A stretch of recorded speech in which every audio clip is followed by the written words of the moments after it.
এই বিভিন্ন पर्यायर जो फलाफल आसुच्छी निश्चित भाव में बीजेडी सर्वाधिक समर्थन पाउछि।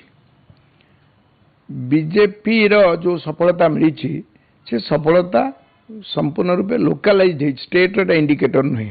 आज भी देखिए बहुत जिला अच्छे जो जिले में गोटे जीति पारि ना बीजेपी केतक निर्दिष्ट जिले में आमर जो राजनीतिक स्थिति थिला से बीजेपी सफलता पाई कांग्रेस तृतीय स्थान को पलि जाइए बहुत तलू पलि जाइए गोटे समीकरण नुआ समीकरण आरंभ होती जो ये सफलता है किंतु मोटामोटी भाव में ये निर्वाचन संकेत होची जे ग्रामांचल जो विकास कार्यक्रम होती नवीन पट्टनायक नेतृत्व प्रति लोकंर आस्था अच्छी जो ठीक भाव में करना परिचालन निर्वाचन होनी बा स्थानीय स्तर में अनेक निज भितर प्रतिद्वंदिता होती सेठी फलाफल भल होनी।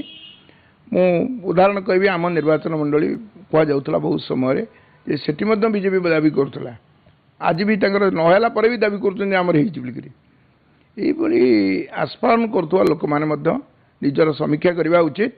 जाजपुर जिलार बर्षा निर्वाचन मंडल 5टी जोन रे गत थर 4 ही कांग्रेस गोटे थिला एथर 4 जगह आमर 5टी मिली 100% रिजल्ट होती निश्चित भाव लोकंर आस्था प्रकट ये एक सूचना। 30टी जिलू 4टी जिला को छाड़े 26टी जिले में आमर जिला परिषद गठन हो पार।